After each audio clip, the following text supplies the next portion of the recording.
अस्सलाम वालेकुम everyone, welcome to my channel love space chef lovers. तो कैसे हैं आप सब? होप आप सभी अच्छे और साथ में स्वस्थ होंगे। मैं भी ठीक हूँ। तो बिना वक्त ज़ाहि किए सीधा कहानी से शुरू करना चाहेंगे। कहानी इश्क दा रंग सफ़ेद पाठ 138। अब यह आरुषि तो बस माधवी को ही ढूंढ रही थी। ना माधवी का पता थी, ना वह काजल की, ना मीरा की। वो कई 100 दफ़ा बाहर पूछ चुकी है। इधर सारा भी खुद उससे सवाल करती है, बड़ी मेरी आई कहाँ है और भाई भी तो नहीं है, वो लोग कहाँ गए। अब वो सवाल तो कर लेती है पर जवाब जो आरुषि के पास थी ही नहीं। अब उसे गुस्सा आने लगी थी, वो बहुत चिढ़ भी जाती है। लिली जो मौजूद थी, लिली उसे शांत करा रही थी। अरे तुम क्या मतलब इतना गुस्सा हो रही हो?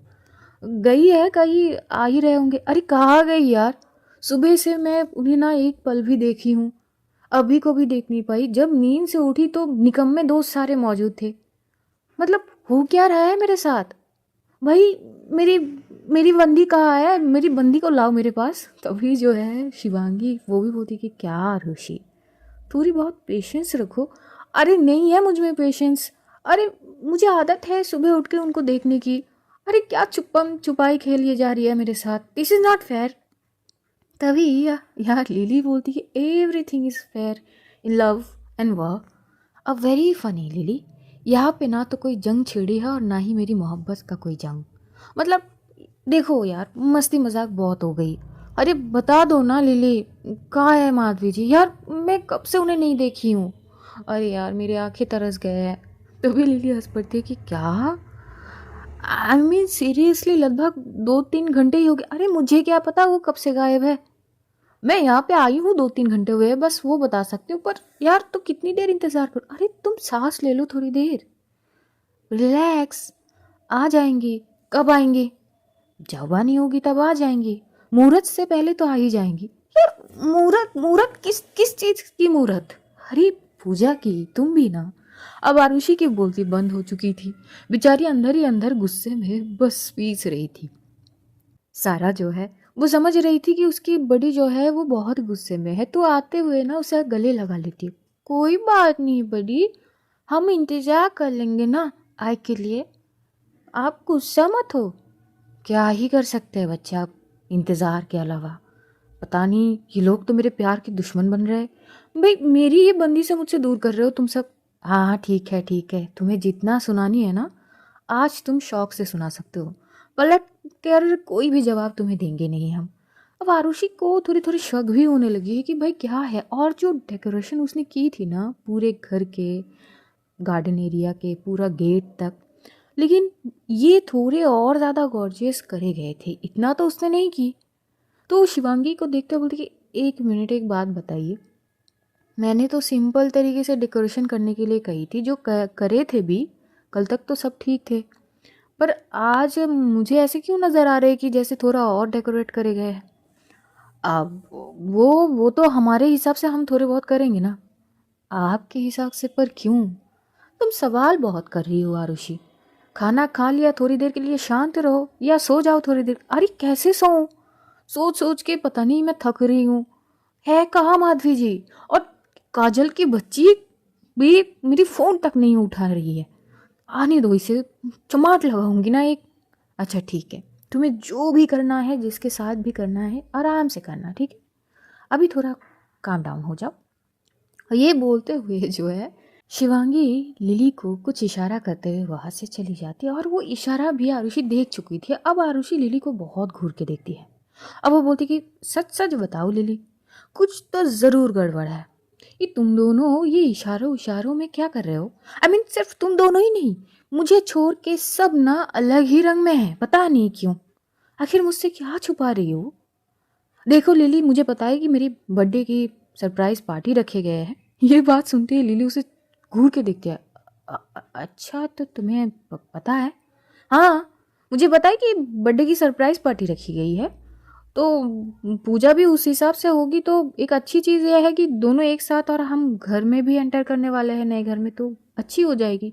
पर तुम सबके इशारों को देख के पता नहीं मुझे बहुत अजीब लग रही है। अच्छा तो तुम बस ये जानती हो कि सरप्राइज बर्थडे पार्टी ही रखी है तुम्हारे लिए? हाँ, वो मीरा दी ने कही है। मैं मीरा दी से पूछी हूँ। अच्छा अच्छा, बस इतना ही ना? मतलब क्या है, क्या इसके अलावा कुछ और भी है? अब नहीं नहीं, बिल्कुल नहीं, किसने कहा कुछ और है? वेरी फनी लिली, किसी और को कहने की क्या ही जरूरत है, तुम्हारी हरकतें ही बता रही है सारी चीज। अब तो तुम मेरी हरकतों पर नजर क्यों दे रही हो खामखा? अपनी चीजें करो ना, हम कहाँ तुम्हें डिस्टर्ब कर रहे हैं? इधर तभी वहां पर मीरा एंटर करती है। मीरा के हाथ में कुछ शॉपिंग बैग्स थे। तो मीरा को देखते ही आरुषि खड़ी हो जाती है और बड़ी गुस्से में आती है। दी ये सब क्या है? हाँ, मेरी बंदी कहाँ है? अब माधवी जी कहाँ है ये तो बताइए, मैं कब से ढूंढ रही हूँ, ना यहाँ है ना घर पे है तो कहाँ, क्या गायब तो नहीं हो गई ना? वो है ही ना, तो कहाँ है प्लीज बताइए ना। अरे अरे, इतने उतावले क्यों हो रहे हो? Calm down. अरे नहीं हो पा रही है काम डाउन, मतलब सुबह से उठ के उनको देखने की आदत है, और आज इतने घंटे बीत गए ना मैंने उनकी चेहरा देखी ना उनकी आवाज़ सुनी, अभी भी गायब है। मतलब आप लोग कर क्या रहे हो मेरे साथ? हाँ, आप लोगों ने क्या किया उनके साथ? हमने क्या किया? अरे तुम तो आरोप पे आरोप लगा रही हो। भला हमारी उतनी क्या मजाल कि हम तुम्हारी बंदी को कुछ करेंगे? देखो ये हक सिर्फ तुम्हारे ही है। दी, आप कौन से एंगल से बात कर रहे हो? अरे तुम जैसे पूछ रही हो मैं वैसे ही बता रही हूँ। और ये तुम्हारे लिए कुछ चीज़ें हैं, मुहूर्त से पहले तुम्हें तैयार होनी है। ये कौन सी पार्ट है सरप्राइज पार्टी का?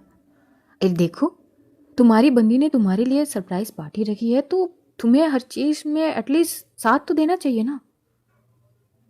वाह, वो मेरी बंदी ही मुझे नजर नहीं आ रही है। अरे तो आ जाएगी, चिल करो, अच्छे से तैयार हो जाओ, तुम्हारी होश उड़ने वाली है आरुषि।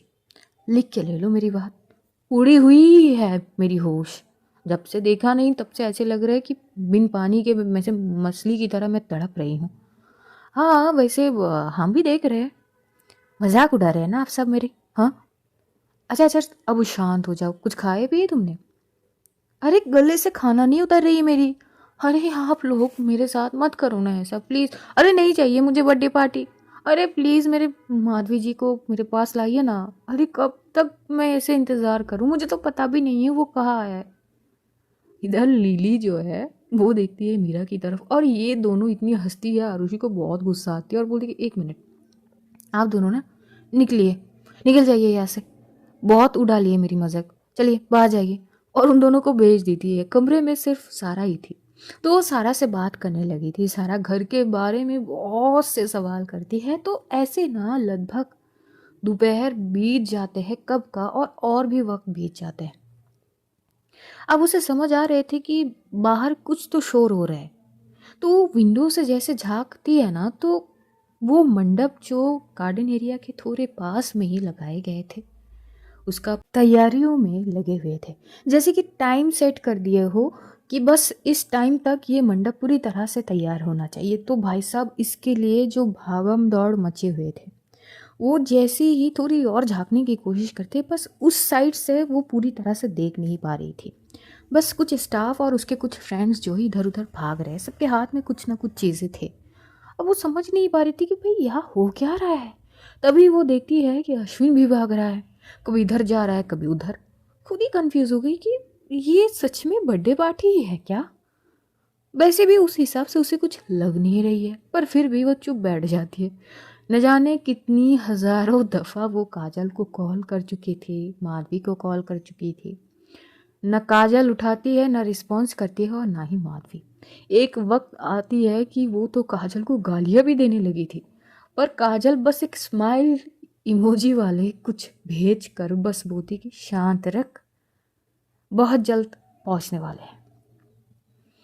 उसके बाद भी आरुषि की गुस्सा अब शांत नहीं हो रही थी। वो बस मानो कि वक्त गिन रहे हो कि कब खत्म होगी। अब देखते देखते ऑलमोस्ट जो है शाम के 5:30 बज रहे थे। दोपहर से बेचारी बस हर एक जो समय की पहल है वो गिन रही है। और ये इंतज़ार इतनी कमबख्त जो है वो दर्दनायक है कि साला 1 घंटे भी यहाँ साल के बराबर लगते हैं। उसके लिए भी ऐसी थी कि यार वो क्या रही है, इतना क्या, कहाँ चली गई है और इतना क्या इंतज़ार करा रही है मुझे। और घबरा भी रही थी कि आखिर ऐसा हुआ क्या है, कहीं माधवी जी को कुछ हुआ तो नहीं, या कहीं अभी को तो कुछ नहीं हुआ। तरह तरीके के ख्यालें उसके मन में आ रहे थे, घबरा रही थी। और एक वक्त आती है वो बहुत पैनिक करने लगी थी।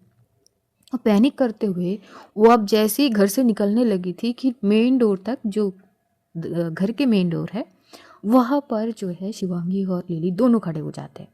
वो नहीं चाहते थे कि फिलहाल आरुषि यहाँ से बाहर आए। तभी आरुषि गुस्से में आती कि क्या है ये, देखो आप दोनों मुझे बहुत रोक रहे हो। अब मुझे, मेरी सारी पेशेंस खत्म। मुझे घबराहट हो रही है कि कहीं माधवी जी या अभी को कुछ हुआ तो नहीं है। वो लोग ठीक है ना? अरे तुम इतना क्या सोच रही हो? इतना सोचने को थोड़ी कही है।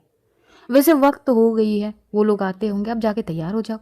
अरे मुझे कोई तैयार शैयार नहीं होनी। तुम्हें माधवी से मिलनी है कि नहीं बताओ? शिवांगी जी आप ऐसे क्यों कर रहे हैं मेरे साथ? अरे यार कुछ नहीं कर रहे हैं, हम सब बस तुम्हारा अच्छा ही चाहते। तभी मीरा आके बोलती कि तुम, अरे जाओ यार, जाके तैयार होके आ जाओ। क्या क्या दी, अरे चलो मेरे साथ। और उसकी हाथ को खींचते हुए उसी कमरे में लेके आती है। सारा वहाँ पे सो रही थी, बाद में उठ के बाहर आ जाती है। वो लिली के पास रहती है। इधर आरुषि को अब तैयार करने की बारी थी। ये तैयार होने में भी उसकी सवालें ख़त्म होती नहीं है। मीरा को इतनी चिढ़ मच गई थी कि वो हाथ जोड़ लेती कि मुझे मुझे माफ़ करो प्लीज़। मैं तुम्हारी सवालें सुन सुन के मतलब पूरी तरह से पक गई हूँ, सीरियसली। अरे कोई मतलब एक ही टाइम पे इतने सारे सवाल कर भी कैसे सकते हैं? आरुषि, मैं इंसान हूँ, रोबोट नहीं। और ना ही कोई एआई से बनी हुई कोई सिस्टम जो तुम पूछोगी और धड़ाम से तुम्हें जवाब मिल जाएगी। क्या यार, जान मत खाओ मेरी। मुझे नहीं रेडी होनी। अच्छा, ज़रा उस बैग को ओपन करना। कौन से बैग? उसके साइड में ही एक शॉपिंग बैग्स जो है वो रखे हुए थे। तो आरुषि वो बैग ओपन करती है, वहाँ से एक बेहद ही मैरून कलर की खूबसूरत साड़ी निकलती है और एक छोटा सा नोट। ये मेरे लिए पहननी है आपको, प्लीज़, हम जल्दी मिलेंगे। और एक स्माइली इमोजी वहाँ पे ऐड करी हुई थी। अब ये देख के उसके चिक्स रेड हो जाते हैं। मीरा उसकी तरफ देखते हुए बोलती कि हाँ भाई, तो अब बोलो। अब क्या क्या मैं अब बोलूँ? वो मुझे थोड़े से चेंज करनी है, आप ये पे रुके, मैं वॉशरूम से आती हूँ। अब वो वहाँ से पेटीकोट और जो ब्लाउज होते हैं वो लेके वॉशरूम चली जाती है। मीरा को इतनी हंसी आती है, वो बस अपनी हंसी को कंट्रोल करती कि मैंने इतनी ड्रामेबाज लड़की अपनी ज़िंदगी में भी नहीं देखी। ये क्या चीज़ है माधवी? भाई हेड्स ऑफ, तुम्हारी प्यार में ये पूरी तरह से पागल है। और उस पागलपन में तो हम सब भी पीस रहे हैं यार, हद हो गई। भाई तुम्हें मुबारक ये बंदी, तुम ही संभाल सकती हो। वो खुद से ही बात कर रही थी। इधर जब आरुषि वो चेंज करके आती है तो वो बोलती कि आप बाहर जाइए ना, मैं साड़ी खुद पहन सकती हूँ। सीरियसली आरुषि, अरे जल्दी करो यार, तुम्हारी इस शर्म के कारण बहुत देर हो जाएगी, आओ जल्दी। और वो जो है साड़ी जो है अच्छे से, क्योंकि आरुषि को पहननी आती है, वो अच्छे से पहन लेती है साड़ी। जब वो अपनी ऊपर वो साड़ी ओढ़ती है ना, इधर मीरा की आंखें बस जाती है। वो थोड़ी सी भावुक भी हो गई थी, नम हो गई थी उसकी आंखें, क्योंकि माधवी ने कही है कि इसे आपको मेरे लिए पहननी है। तो बहुत ही संभलते हुए वो साड़ी को पहन रही थी, क्योंकि उसे पता है कि वो माधवी के लिए ही पहने रही है। वो पहनती है, कुछ चूड़ियाँ थे वहाँ पे, वो चूड़ियाँ पहनती है, कुछ ज्वेलरी थे, वो ज्वेलरी पहनती है। और जब सब कुछ होने के बाद वो देखती है ना मीरा की तरफ, तो मीरा की आंखों में आंसू भरे हुए थे। आरुषि बोलती कि अरे लो, कर लो बात। सच यहाँ पे मैं रही हूँ और रो आप रही है। अरे विदाई वगैरह कुछ थोड़ी ना होनी है यहाँ पे, कौन सा शादी हो रही है जो आप रो रहे हो? ये बात से मीरा थोड़ी खस पड़ती है। ओ नहीं, ऐसा कुछ नहीं है, पर यार तुम्हें किसी की नज़र ना लगे। और यही बोलते हुए मीरा अपनी आंखों के नीचे से थोड़ा सा काजल उसकी कान के नीचे में लगा देती है। हाय, वो इतनी खूबसूरत लग रही थी ना, उसने ना मेकअप किया है और ना ही कुछ, पर इतनी शानदार वो लग रही थी। और ऐसे लग रहे थे ना कि ये सारी की हर एक चीज़ चुन चुन के केवल उसके लिए ही बनाई गई है। अब वो बोलती है कि माननी पड़ेगी माधवी की पसंद को। क्या साड़ी चुनी है, बेहद ही खूबसूरत लग रही हो तुम, बहुत जच रही है। अरे ठीक है ठीक है, इतनी भी तारीफ मत करिए आप, मेरी उनके लिए भी कुछ बचा के रखिए। तभी मीरा हंस पड़ती है।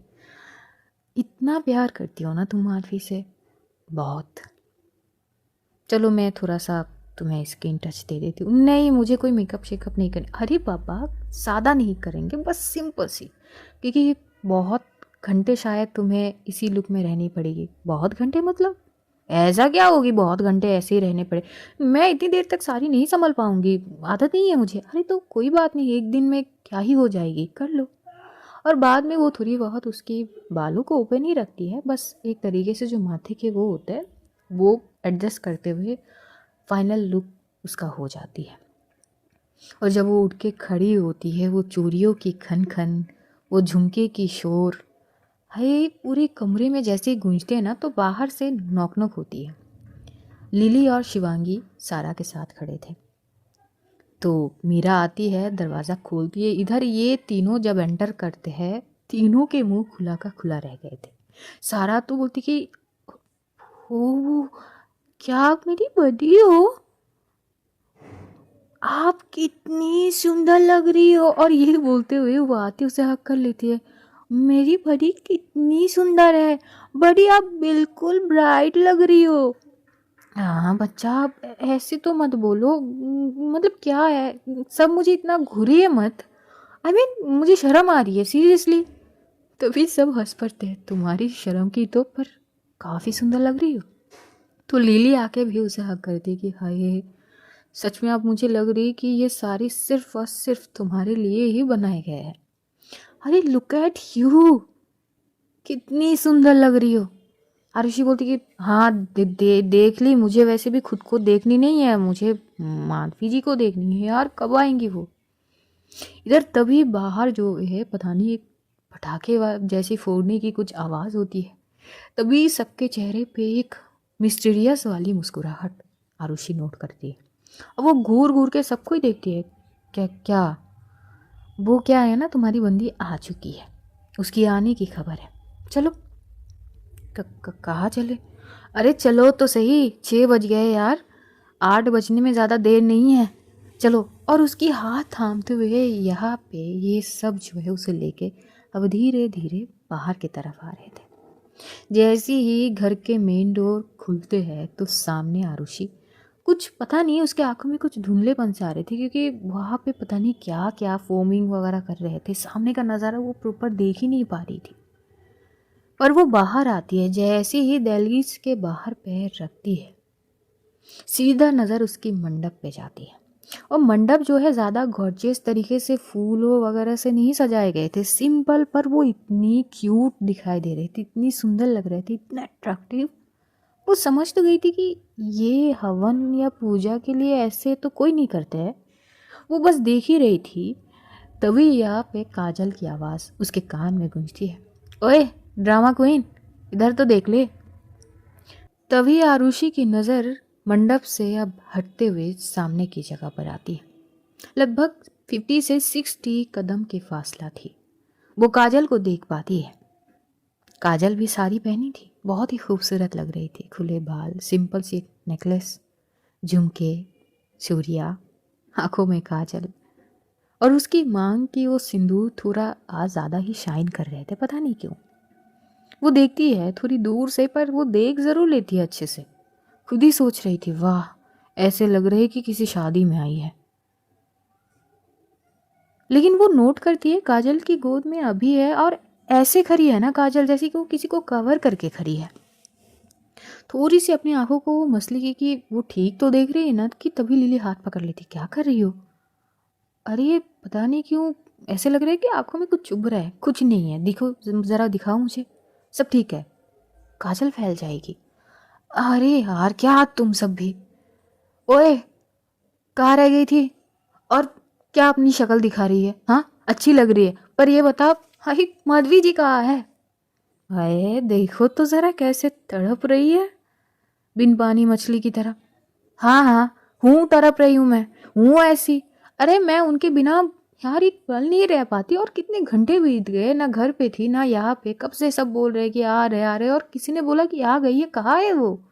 और अभी अभी ठीक है ना, तू वहाँ खड़ी क्यों है, आ जा ना, तू भी तो आ सकती है। हाँ तो मैं ही आ रही हूँ, तभी बोलती कि नहीं वहीं पे ठहर। यही बोलते हुए काजल फौरन ही हट जाती है। भाई साहब, यह अचानक मानो आरुषि की दिल की धड़कन ही रुक गई हो। काजल का हटना और उसे माधवी को देखना, भाई वो 50-60 कदम के फासला में भी जिस लुक से वो माधवी को देखती है, और माधवी की नज़रें जो आरुषि की ऊपर टिकती है, ये नज़ारा कैप्चर करने के लायक ही थे। ऐसे लग रहा है कि जन्मों जन्मों के बाद ये मिलन हो रहे हैं, ऐसे कुछ वहाँ पे सिचुएशन थे। सबके आंखें नम हो गए थे। आरुषि की मुंह खुला का खुला ही रहती है। वो बस स्पीचलेस थी, शॉक थी, उसके पैरों से ज़मीन खिसक गई। माधवी ने उसकी दी हुई साड़ी पहनी थी जो पूरी रेड कलर की थी। सिंपल सी चूड़ियाँ पहनी हुई थी, एक सिंपल सी नेकलेस भी। हर एक चीज़ में वो इतनी खूबसूरत लग रही थी। उसने बालों को बांधी थी और उसमें गजरा भी लगाई थी, और वो इतनी खूबसूरत लग रही थी कि आरुषि बस देखते ही रही। वहां से सारा भागते हुए अब अपनी आई के पास जाती है और इतनी जोर से हक करती है ना, आई आप कितनी खूबसूरत लग रही हो, आज ना आप और बड़ी बहुत खूबसूरत लग रहे हो, पता है। और देखिए आप भी कितना खूबसूरत लग रहे हैं, इस लहंगे में आप भी बहुत खूबसूरत लग रहा है, और मेरा भाई भी तो कितना क्यूट लग रहा है। हाँ, अब हम आपके बड़ी के पास जाए? हाँ हाँ, चलो चलो। आरुषि को मानो कुछ मतलब भरम से हो गए हो, उसे उसे यकीन नहीं हो रही है अपनी आंखों में, ये सब क्या हो रही है। वो क्या करती है, अचानक अपनी एक उंगली को मुंह के साइड पे लेते हुए एकदम से बाइट करती है। उसकी ये हरकतें देख के पीछे उसके सारे फ्रेंड्स हंस पड़ते हैं। लिली बोलती कि अरे यार, हमसे पूछ लेते, हम बता देते, ये कोई सपना नहीं है, तुम हकीकत में ही हो, खामा उंगली पे बाइट कर लिया। अरे तो मुझे अपनी आँखों पर ये यकीन नहीं हो रही है। अब धीरे धीरे माधवी आगे बढ़ रही थी। 50 से 60 कदम की जो दूरियां थी अब धीरे धीरे मानो मिट रहे थे। अब बस 20 कदम की दूरियों में माधवी खड़ी थी। अचानक जिस तरह से माधवी करीब आती है ना, आरुषि को पता नहीं, ऐसे मानो कि उसके दिमाग में कुछ तो पिंच करी। वो पीछे पलटती है, अपनी सारे फ्रेंड्स को देखती है, उन सबके चेहरे के एक्सप्रेशन को नोट करती है। फिर वो मंडप की तरफ देखती है। अब उसे समझ आ गई है कि ये कोई नॉर्मल सी पूजा करने के लिए ये नहीं बनाए गए हैं। फिर वो अब जो है माधवी की तरफ पलटती है, और जब माधवी की तरफ वो पलट रही थी ना, तो तब तक माधवी और 10 कदम जो है आगे बढ़ चुकी थी। अब बस 10 कदम की दूरी में माधवी खड़ी हो गई। माधवी की आंखों में आंसू भरे हुए थे, और माधवी जो तरसती है ना आरुषि को, उसका जो देखने की तरीका है वो भाई सबसे अलग है। वो बस हर एक वे में आरुषि को तरस रही है, हर एक जरिए से। ये सारी सच में आरुषि को ऊपर बहुत ही अच्छी लग रही थी, और दूसरी ओर माधवी के ऊपर भी जो सारी आरुषि ने माधवी के लिए पसंद की है, ये दोनों के पसंद ही है जो शायद सबसे अलग है और दोनों के लिए सबसे बेस्ट है। माधवी आंखों में आंसू भरे हुए बस आरुषि को देखती है, तो आरुषि माधवी को स्ट्रेट ही देख रही थी कि अब शायद ये कुछ बोलेंगी या क्या। लेकिन अचानक सब हैरान हो जाते हैं, जबकि माधवी थोड़ी सी झुकती है। आरुषि खुद हैरान हो जाती है। अब वो एकदम से आगे आने वाली थी कि क्या क्या कर रहे हैं, तभी माधवी बोलती कि मत आइए, कुछ कहनी है। वो 2 कदम आगे आ चुकी थी, पर वो रुक जाती है। यह माधवी घुटनों पर तो नहीं बैठती, क्योंकि जिस तरह से साड़ी पहनी थी उसमें थोड़ी सी खिंचाव महसूस होती है, पर हाँ थोड़ी सी झुकती है वो। आरुषि के सामने अपनी सर झुकाती है, अपनी एक हाथ आगे बढ़ाती है। मुहूर्त ठीक 2 घंटे के बाद है। मैं यहाँ तैयार आपके लिए हूँ, और आप भी मेरे लिए। अब मैं जो पूछने वाली हूँ वो शायद आपने कभी नहीं सोची होंगी, पर मैं पूरी तरह से श्योर हूँ। फर्क नहीं पड़ती कि दुनिया के 4 लोग क्या बोलेंगे या दुनिया वाले क्या कहेंगे या समाज के लोग क्या कहेंगे। अब मुझे कोई फर्क नहीं पड़ती। तो क्या आप तभी आरुषि बोलती कि एक मिनट, वो मैं इंतज़ार नहीं कर सकती, मुझे बोलने दीजिए। तो आरुषि जी, क्या आप मुझसे शादी करेंगी? ओ भाई साहब, आरुषि की पूरी शरीर मानो सुन पड़ गई। ये पूछते देरी और उसके आंखों से आंसू गिरते देर नहीं होती है। वो मंडप को देख के उसे बहुत स्ट्रॉन्ग डाउट हो रही थी। सब जैसे तैयार हुए हैं, क्योंकि लिली भी बाद में तैयार हो चुकी थी, शिवांगी भी, सब रेडी ही थे मानो जैसे कि शादी में आए हैं।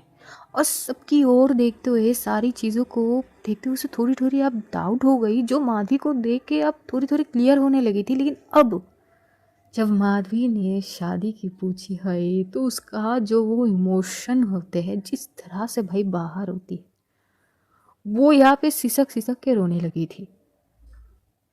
उसका आंखों में से आंसू निकलने जो है वो बंद ही नहीं हो रही थी, बस आंसू गिर रहे थे। उसका वो फूट फूट के रोना देख सबकी आंखों में आंसू आ गए। आरुषि बोलती कि ये सच है ना? मतलब आप मुझे शादी करना चाहते हैं? हाँ, ये मंडप हमारे लिए है ना?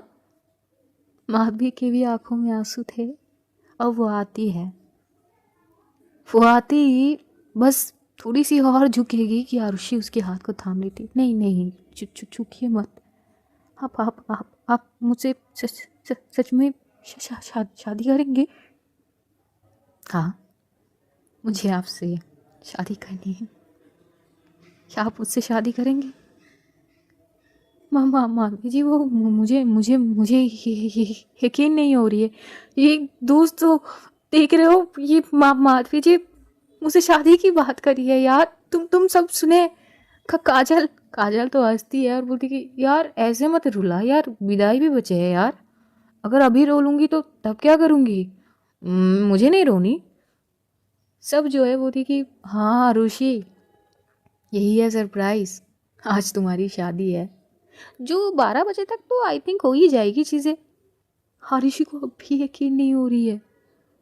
अब वो माधवी की फेस को थामती है, अपनी फॉरहेड के साथ मिलाती। हम सच में शादी करेंगे? हाँ, मैं सच में आपसे शादी करना चाहती हूँ। और ये बात ना, ये रो भी रहे थे, आंखों से आंसू बह रहे थे, होठों पे मुस्कुराहट थे। अजीब ही भाई यहाँ पे सिचुएशन थे, माहौल थे।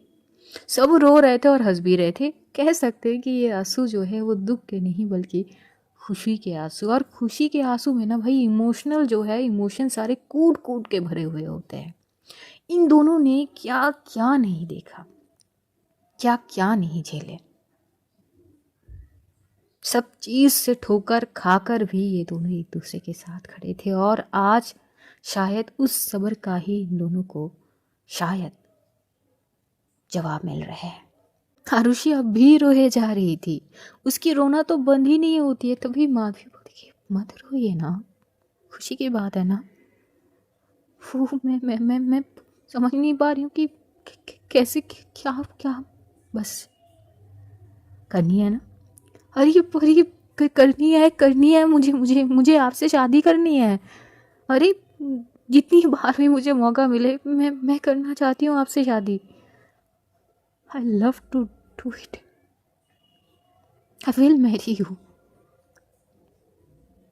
और उस वक्त जो दोनों एक दूसरे को हग करते हैं ना भाई, ये बस एक खूबसूरत यादगार मोमेंट है शायद, जो ये दोनों जिंदगी भर के लिए अपनी यादों की किताब में रख सकते हैं। और वो हग इतनी टचिंग हग थी ना कि सब बस अपनी दिल थाम लेते हैं कि हाय यार, ये मोमेंट देखने के लिए कोई भी परेशानी हो, कोई भी चीज़ हो, ये सब गुजर सकते हैं। बस इस मोमेंट को देखने के लिए। आरुषि की बाहों में माधवी थी। बस वो मंजर मानो ऐसे ही रुक गए। आरुषि माधवी की फोरहेड को छूती है। हम सच सच में शादी कर रहे हैं। हम सच में शादी कर रहे हैं। तभी वह अचानक उसकी ध्यान को सारा खींचती है। सारा जो है वो माधवी की साड़ी की आंचल को पकड़ी हुई थी, जो थोड़ी सी वो जमीन पे लहरा रहे थे। तो पकड़ते हुए ना वो घुटने पर लाके बैठती है। वो अपनी बड़ी को देखती है। बड़ी, आप मेरी आई से शादी कर लो ना, प्लीज़ बड़ी, क्या आप मेरी आई से शादी करोगी प्लीज़। जब इतनी प्यार से कहती है ना भैया, काजल हंसते हुए बोली कि लो जी भाई, इसकी आई ने तो प्रपोज करी है और साथ में ये भी कर रही है अपनी आई के लिए। वाह भाई, ये नज़ारा होती है, ये होती है देखने की चीज़। ये नज़ारा भला किसको देखने को मिले भाई, बहुत ही खूबसूरत मोमेंट है। तभी आरुषि जो है उसकी माथे को चूमते हुए देखिए, बच्चा तो आप चाहते हैं कि मैं आपकी आई से शादी करूं? हाँ ना, आप दोनों ना बहुत सुंदर लग रहे हो, बिल्कुल ब्राइड। आप दोनों शादी कर लो ना। तो आपको कोई प्रॉब्लम नहीं है? नहीं नहीं, मुझे बहुत अच्छी लगेगी, प्लीज शादी कर लो। तभी आरुषि हंसते हुए, उसकी आंखों से अब भी आंसू गिरती है। इधर सारा अपनी नन्ही हाथों से उन आंसू को पोंछ लेती। अरे ये तो खुशी की बात है ना, आप रो क्यों रहे हो? क्या आप नहीं चाहती हो मेरी आई से शादी करना? आपको नहीं करना है तो मत करो, रो मत। तभी आरुषि बोलती कि नहीं बच्चा, मुझे करनी है, मैं करना चाहती हूँ आपकी आई से शादी। पक्की बात है?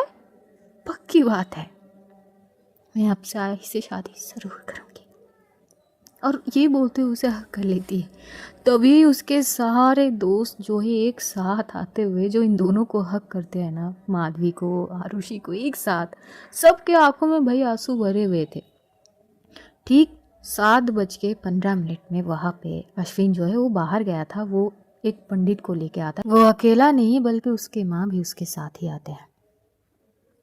पंडित आते ही सीधा मंडप में आ चुके थे और जो अग्नि कुंड होता है वहाँ पर वो अग्नि चला चुके थे। धीरे धीरे वहाँ पे मंत्र जाप जो है वो शुरू हो चुके थे। राजीव, अश्विन और भी कुछ लोग वहाँ पे मौजूद थे। अभी आरुषि की आंखों से आंसू बस बह ही रहे थे। उसकी रोना देख के सब रो पड़ते हैं। तभी माधवी भी आती है और उसकी आंखों से आंसू पोंछती है। क्या बात है, इतना क्या रो रही है आप? वो पता नहीं, मैं सो नहीं पा रही हूँ। हम शादी कर रहे हैं, मैं बहुत खुश हूँ। पता है मुझे, मैं भी तो खुश हूँ, पर ऐसे रोते हुए देख क्या मुझे अच्छी लग रही है? पर मैं नहीं रोक पा रही हूँ, नहीं रोक पा रही हूँ। मैं शादी कर रही हूँ आपसे। तभी काजल आती है, बोलती कि हाँ हाँ भाई, हमें भी पता है कि शादी कर रहे हैं और ये ना आइडिया हमारे ही थे सबके। वैनी के थे वो तो पहली लिस्ट में नंबर 1 है, उनकी चीज़ अलग है, पर हाँ आइडिया देने वाले हम ही थे। तो आरुषि थोड़ी हंस पड़ती है और वो काजल को उसकी शोल्डर पे इतनी ज़ोर से मारती। काजल बोलती कि आउच, मार क्या रही है यार, मतलब इतना सब कुछ करी मार खाने के लिए थोड़ी। कमीनी, कितना कॉल की तुझे मैंने? हाँ, अरे अगर तब कॉल उठा लेती तो तू किसी भी हाल में मेरी मुंह से गल ही लेती चीज़ें। तो अब जो ये इतनी खुशी तेरे आंखों में है, ये कहाँ देख पाते हम? अरे मैं सच में तेरे लिए बहुत खुश हूँ। काजल के भी आंखों में आंसू थे। पंडित जी जो थे वो एकदम से बोल पड़ते कि दोनों लड़कियों को यहाँ पर लाए जाए। तो यहाँ अश्विन के जो मम्मी थे और जो दिया और राजन हैं वो लोग भी आए हुए थे। वो लोग थोड़े लेट में आते हैं और दिया और राजन अपनी मम्मी पापा के साथ आते हैं। राजन के मम्मी पापा, तो वो लोग भी आते हैं। ये इतने खुशियाँ भरे पल थे ना कि भाई सबके आंखों में आंसू उस वक्त भी शामिल थे। बस इतनी अंतर थी कि वो गिरते नहीं हैं आंखों से, बस सिमटी हुई थी। माधवी को जो है वो राजन की मम्मी पापा काजल, इधर शिवांगी, ये लोग थोड़े से लेते हुए एक तरफ बैठाती है मंडप के उस साइड पे। तो इधर से जो अश्विन के मम्मी है वो लिली, मीरा, ये सब जो है आरुषि के हाथ को थामे हुए, और आरुषि के साथ अभी और सारा भी थे, लिली के गोद में अभी थे। तो सारा जो है एक हाथ जो है आरुषि की थामी हुई थी, जैसे कि दुल्हन को जैसे लेके जाते हैं ना, बिल्कुल वैसे ही संभलते हुए। तो मीरा ने आरुषि की जो आंचल है जो सरक रही थी उसको संभाली हुई थी। वो मोमेंट बहुत ही खूबसूरत थी। माधवी बैठी हुई थी और बस नज़र भर के आरुषि को देख रही थी जो उसकी तरफ आ रही थे। उसकी आंखों में फिर आंसू भर जाते हैं, पर खुशी के आंसू थे और चेहरे की मुस्कान थी तो बात ही अलग है भाई। ये लोग वहाँ पे आते हैं, बैठते हैं। पंडित जी बहुत सारे चीज़ें वहाँ पे मंत्र जाप कर रहे थे। उसके बाद 2 धागा दिए जाते हैं जो दोनों के हाथ में बांधे जाते हैं। आरुषि बस माधवी को देख रही थी और माधवी आरुषि, और इन दोनों के चेहरे से 1 सेकंड के लिए भी मुस्कुराहट गायब नहीं होती। सबसे खुशी की बात ये थे, आंसू समेटते हुए ये दोनों मुस्कुरा रहे थे। तो धागा बांधने के बाद बहुत देर तक पंडित जी जो है कुछ मंत्र जाप वगैरह करते हैं, गणेश जी के पूजे होते हैं और भी बहुत सारी चीज़ें। उसके बाद जो है बोलते हैं कि खड़ी हो जाइए और माला लाए जाए। अब माला लाए जाते हैं। अश्विन एक लेके माधवी के पास गया था और दूसरी तरफ से जो राजीव है वो एक माला लाकर आरुषि के सामने खड़े थे। तो आरुषि को वो माला दिए जाते हैं तो माधवी को भी एक। वे दोनों अब भी एक दूसरे से आई कांटेक्ट के वे में ही खड़े थे, नज़र फेर ही नहीं रहे थे। सब लोग चिढ़ा भी रहे थे, पर मजाल है कि 1 सेकंड के लिए भी नज़र हटे किसी से किसी का, बस एक दूसरे की आंखों में ही देख रहे थे, जिनमें बस इस बात की अब सौगान हो कि बस अब से मैं आपकी और आप मेरी। अब हमें कोई भी दूर नहीं कर सकते हैं, कोई भी नहीं। वैसे भी हम पहले से तो एक थे ही, लेकिन अब रिश्तों में भी अब पूरी तरह से बन जाएंगे, और अब चाहकर भी कोई नहीं अलग कर सकता है हमें, कोई भी नहीं। बस इसी बात की खुशी इन दोनों के आंखों में थी। अब समय थे कि माला पहनाने के। वे दोनों बिल्कुल तैयार थे कि एक दूसरे को माला पहनाएंगे, लेकिन अब बीच में दोस्त भी तो थे, उनका भी तो कुछ हक बनते हैं। इधर जैसी ही आरुषि माधवी के करीब आती है, होठों पे मुस्कुराहट लेके और आंखों में चमक, वो जैसी ही माला पहनाएंगी आगे बढ़ती है कि वहाँ से राजीव और आरुषि के 2 फ्रेंड जो है वो माधवी को थोड़े पीछे खींच लेते हैं। तभी उसको देख के बोलती कि अरे इतने जल्दी क्या है, मतलब इतनी आसानी से थोड़ी, हमारा जो हक है हम उस हिसाब से कुछ तो करेंगे ना, ऐसे कैसे बिना कोई परेशानी के तुम इतनी आसानी से माला पहना दोगे, इतनी आसान है क्या। तभी आरुषि बोलती कि देखो सीधी सीधी कह रही हूँ, मुझे ना ज़्यादा परेशान मत करो, जिसको पहना रही हूँ ना उनको कोई प्रॉब्लम नहीं है, तुम सबको क्या दिक्कत है। माधवी हंस पड़ती है, फिर से वो आगे आती है और जब इस बार भी पहनाने लगी थी तो अब जो है माधवी को सब जो है थोड़े से ऊपर की ओर उठा लेते हैं दोनों मिलके। उसके एक तरफ जो है राजीव और दूसरी तरफ आरुषि के एक फ्रेंड। आरुषि बोलती कि ये गलत बात है जीजू, ऐसा मत करो। तभी राजीव बोलते कि अब मेरा क्या कसूर इसमें, मुझे जो बोला गया है वो मैं कर रहा हूँ। किसने बोला है आपको? तुम्हारी दोस्त काजल, उसी की तो बात मानता हूँ मैं। अब वो पीछे मुड़ के जो है काजल को देखती है, काजल तो बस आँख मार देती है। अब ट्राई कर, क्या पता लास्ट बार हो जाए कुछ तुझसे। Very funny. और तभी जो भाई आरुषि करती है थोड़ी सी उछलते हुए जो माला जो है वो पहनाती है ना, सब इतने जोर से हंस पड़ते, खुद माधवी भी हंस पड़ती है। क्या भी, अरे तो मुझे पहनानी थी, इन लोगों को क्या लगता है ये लोग आपको उठा लेंगे तो मैं पहना नहीं सकती क्या, आई मीन मैं इतनी स्ट्रांग हूँ। तभी हंसते हैं सब। अगली बार थी माधवी माला पहनाएगी आरुषि को, तो जैसे ही आरुषि के करीब आती है इधर अश्विन और उसके और दोस्त उसको उठा लेते हैं आरुषि हंस पड़ती है, पर वो माधवी की तरफ देखती है। माधवी अपनी जगह पर ही खड़ी थी माला लेकर। तभी आरुषि अपनी दोस्तों को बोलती कि उतारो उतारो मुझे यार, मैंने कही क्या मुझे उठाओ यार, मुझे उनके लिए ये सब कुछ नहीं करनी, वो बस मुझे पहना दे रही है, ये बहुत बढ़िया, उतारो वरना मैं जो कूटूंगी ना सबको। तभी सब उतार देते उसे। यार क्या बंदी हो यार, ऐसे धमकाते कौन है? मैं, मेरी शादी है ना, तो मेरे हिसाब से होगी ना। मैंने कही क्या कि उनको परेशान करो? देखो मैंने तो ये हक खुद को भी नहीं दी, तो तुम कहाँ से आ रहे हो, हटो सब। और ये बोलते हुए वो खुद आती है और वो थोड़ी सी झुकती है, जैसे कि मैंने आपके सामने खुद झुकी, बस आप पहना दीजिए, मैं नहीं चाहती आपको कुछ परेशानी हो। तो इतनी परफेक्टली चीज़ें वो करती है ना, ये देख के सब बोलते हैं कि ओ क्या बात है आरुषि। तब जाके माधवी उसके गले में वो माला पहना देती है, हार जो है वरमाला की चीज़ है। और जैसे ही पहनाते हैं ना, सब जो वहाँ फूलों की बौछार करते हैं उसके वहाँ पे फेंक फेंक के, वो बहुत ही खूबसूरत मोमेंट है। फिर पंडित जी बोलते हैं कि बैठ जाइए। वहाँ पर बैठे जाते हैं और भी थोड़े रिचुअल्स के अनुसार मंत्र वगैरह वहाँ पे पढ़े जाते हैं। लगभग 10 से 15 मिनट बाद ही अब पंडित जी बोल पड़ते हैं कि अब जो है कन्यादान होंगे, तो दोनों के परिवार आ जाए। अब ये बोलते देर और आरुषि की आंखों में मानो अब मायूसीपन एकदम से आ जाती है। वो अपनी इस दर्द को छुपा नहीं पा रही थी। अब तक तो बस खुशी में उसकी चेहरा चमक रही थी, लेकिन अचानक उस खुशी में मानो बादल से आ गए और उस खुशी को पूरी तरह से कवर कर लिया, ऐसा लग रहे थे उसके चेहरे को देखकर। माधवी उसकी हाथ को थाम लेती है, उसकी तरफ देखती है। इट्स ओके, सब है ना हमारे साथ? हाँ हाँ, वो पता है मुझे, वो इट्स ओके, हम हैं ना एक दूसरे के लिए। इधर जो है राजन की जो मम्मी पापा है वो आ जाते हैं आरुषि की तरह। कोई बात नहीं, हम ही हैं मम्मी पापा, हम करेंगे ना अपनी बेटी की कन्यादान। तो दूसरी तरफ से माधवी की तरफ काजल और राजीव आता है। अब माधवी काजल को अपनी बड़ी बहन जैसी तो मानती है, और बड़ी बहन हमेशा माँ जैसी ही होती है, और उसने ये खुद काजल को कही थी। काजल को उस बात की बहुत खुशी हुई।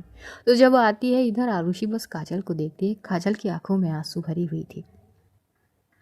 अब पंडित जी आते हैं और जब वो बस शुरू करने ही जाएंगे कि वहाँ पर अचानक एक आवाज़ ने सबके ध्यान जो है दूसरी तरफ खींच ली थी। और वो आवाज़ जैसे ही आरुषि सुनती है ना, उसकी हाथ कांप उठती है, उसकी आंखें और गहरे हो जाते हैं, मुस्कुराहट अचानक ही छुप गई थी उसकी। वो बस इस भरम में हो क्या जो वो सुन रही है वो सच है, कि तभी वो आवाज़ और जो है लाउड सुनाई देते हैं सबको। कम से कम ये हक तो मत छीनना मुझसे, वरना मरने के बाद भी खुद को माफ़ नहीं कर पाऊंगी। मेरी बेटी है, कन्यादान करने की हक तो मेरी ही है ना, वो मेरी बेटी है। क्या ये कन्यादान मैं कर सकती हूँ? भाई सबके ध्यान जब इस तरफ आती है तो सब हैरान थे। काजल, मीरा, शिवांगी, इधर लिली, सबके बस बोलती बंद थे और वो समझ नहीं पा रहे थे कि ये कैसे हो गए। दिया तो खुशी में भाग पड़ती है और जाते ही उस शख्स को हक कर लेती है, क्योंकि ये कोई और नहीं, ये आरुषि की माँ है और साथ में पूर्वा। वे दोनों ही रो रहे थे। दिया बस इतनी खुश थी ना, वो इतनी कस के अपनी माँ को गले लगा ली थी। मुझे पता ही थी, मुझे ना पता थी कि आप ज़रूर आएंगे, एटलीस्ट आप ज़रूर आएंगे। अब जाके ना ये शादी पूरी होगी माँ, वरना ना दी शायद हमेशा इस बात से उनको खलती कि उनके परिवार में से, उनके माँ बाप में से कोई नहीं आई। लेकिन अब थोड़ा सा उनको ये दर्द कम होगी माँ। आपको नहीं पता कि आप क्या तोहफा दे रहे हैं। मैं इतनी भी बुरी नहीं हूँ, वो मेरी बेटी है। हाँ मैंने उसके साथ बहुत गलत किया है, बहुत गलत किया है। और वो बोलते बोलते वो रो पड़ती है। आरुषि बस सामने की ओर देख रही थी। माधवी की आंखें चमक गए थे। वो आरुषि के हाथ को और भी कस के पकड़ी थी। ये तो उन्हीं थी। आरुषि की मानो अपनी आंखों में वो विश्वास नहीं कर पा रही है। वो जो देख रही है, क्या क्या ये उसकी माँ ही है उसकी शादी में, और वो कन्यादान करेंगी। उसकी आंखों में से आंसू गिर रहे थे तो माधवी पूछ रही थी, अरे अब भी रो रहे आप? वो माँ माँ माँ वो, हाँ वही है आपके लिए। थोड़ी बहुत चल के ही आरुषि की माँ आ रही थी। हर थोड़ी देर में अपनी आंसू को पूछ रही थी। मंडप की ओर देख रही थी। मंडप में वहाँ पे जितने भी लोग मौजूद हैं, सबको, सबके चेहरे पर वो खुशियों को देख रही थी। और सबसे बड़ी बात, वो पीछे घर की नज़ारे को। ये घर जो आरुषि की है, इतनी बड़ी हो गई है उनकी बेटी। उन्होंने समझ ही नहीं कि कब इतनी बड़ी हो गई उनकी बेटी, कब इतनी समझदार हो गई, और कब इस लायक हो गई कि आज उसकी एक घर है और आज उसकी शादी। जिस शख्स से वो प्यार करती है, आज उस शख्स से उसकी शादी है। वो खुशी के आंसू बस बह जा रहे थे और वो अपनी आंचल से पूछ रही थी। या जो राजन के मम्मी पापा है वो पीछे हट जाते हैं और राजन की मम्मी आती है, आरुषि की मम्मी को हक करती है और वो लेके आती है आरुषि के पास। आरुषि की आंखों से अब बस वही जो आंसू बस टपक रहे थे, हर एक बूंद गिर रहे थे। जो माधवी पूछ रही थी। आरुषि की माँ आते ही सबसे पहले माधवी की तरफ जाती है। माधवी की फेस को थामते उसकी फॉरहेड को चूमती है और बोलती है कि बेटा, आपको धन्यवाद कैसे करूं मुझे पता नहीं। जिस हाल में हमने हमारी बेटी को छोड़ दी थी ना, राह पे भटकने के लिए दर-बदर, उस हाल से जिस तरह से आपने हमारी बेटी को संभाली, वो काबिल तारीफ है। हमें माफ़ कर दीजिए। हम शायद आप दोनों के प्यार को नहीं समझ पाए। करेंगे ना माफ़? तो माधवी जो है उनको साइड से हक कर लेती कि क्या बोल रहे हैं आप, ऐसे मत बोलिए। और माँ बाप माफ़ी मांगते हुए बिल्कुल अच्छे नहीं लगते, और ना ही हाथ जोड़ते हुए। हाथ उठाइए तो सिर्फ और सिर्फ आशीर्वाद देने के लिए। आपके ये हाथ सदा हमारे सर पे रहे आशीर्वाद के तौर पे, बस यही हम चाहते हैं। तुम बहुत अच्छी हो, तुम्हारी सोच बहुत अच्छी। अब समझ आई कि हमारी बेटी तुमसे प्यार क्यों की और क्यों हुई उसे तुमसे प्यार। मान गए उसको और उसके प्यार को। तभी वो आती है आरुषि के पास। आरुषि उनकी तरफ देख नहीं पा रही थी। वो जल रही उस अग्नि को देख रही थी और हर थोड़ी देर में उसके गाल से सिरकते हुए बूंद नीचे टपक रहे थे। उसकी माँ आती, उसकी फेस को थामते हुए अपनी तरफ करती है। मेरी तरफ देखना भी नहीं है? हाँ, इतना गुस्सा, इतना नाराजगी, बताया भी नहीं कि शादी कर रही हूँ? कैसे बताती? इतना सब कुछ सुनाया उनको। अगर आती तो फिर इंसल्ट करते। वैसी भी बेटी तो हूँ नहीं ना, कैसे बताती? किस हक से बताने जाती मैं? माधवी जी के साथ जिस तरह से बर्ताव किया, उसके बाद तो सवाल ही नहीं उठते। तुम्हारी बोलने से, हमारी बोलने से क्या रिश्ता खत्म हो गई? क्या तुम मेरी बेटी नहीं रही? हाँ बोलो, क्या तुम मेरी बेटी नहीं रही? भाई साहब, उस वक्त जो आरुषि अपनी माँ को, जो वो बैठी हुई थी और बैठते हुए जो हक करके रोती है ना, मैं आपसे बहुत प्यार करती हूँ, मैं सबसे बहुत प्यार करती हूँ, पर किसी ने मुझे समझा ही नहीं, ना आपने समझा। कितनी बार समझाने की कोशिश की, लेकिन कर दिया पराया, कर दिया ना। बस बेटा, सोची कि फ्यूचर क्या होगी तुम्हारी। एक लड़की के साथ रिश्ते में आना, समाज क्या कहेंगे, घुट घुट के मरोगी। बेटी के लिए सोची थी, पर जैसे जैसे वक्त बीते तुम्हें देखते रहे और वो सोच बदल गई। मुझे अपनी सोच पर शर्म है बेटा, अपने किए पर भी मैं शर्मिंदा हूँ। तो क्या तुम अपनी माँ को माफ़ नहीं करोगी? हर्ष बोलती कि माफ़ी मत मांगिए माँ, प्लीज़। मैं कभी आपसे नाराज़ थी नहीं, कभी नहीं, बस पापा से थोड़ी नाराज़ हूँ, क्योंकि पापा ने जो कही है ना माधवी जी के बारे में, वो एक्सेप्टेबल नहीं है, और ना ही अखिल से। मैं कुछ भी हो जाए पर उन दोनों से कभी बात नहीं करूँगी माँ पर। इट्स ओके, कोई बात नहीं, कम से कम मुझे मेरा फर्ज तो निभाने दो। करूँ मैं कन्यादान? तभी आरुषि बस अपनी माँ की ओर देखते हुए बस सर हिला देती है। वो भाई वहाँ पे सबकी आंखों में आंसू थे, तब जाके ये कन्यादान होते हैं। वो जो पल थे ना वो इतनी खूबसूरत थे, इतनी इमोशनल मोमेंट थे ना कि सबकी आंखों में आंसू थे। ऐसे मानो कि वो वक्त रुक गए हो, वो बस मंजर को होते हुए सब देख रहे हैं, सबके आंखों में आंसू।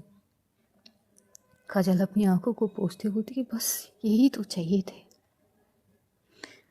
अब ये कहानी यहीं पे समाप्त करेंगे। अगले सीन में जानेंगे कि आगे की चीज़ कैसे होगी।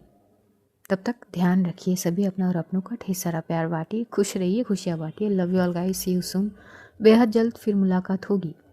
शाम तक इसकी नेक्स्ट पार्ट आ जाएंगी, तो तब तक इंतज़ार करें। Take care, tata, bye bye.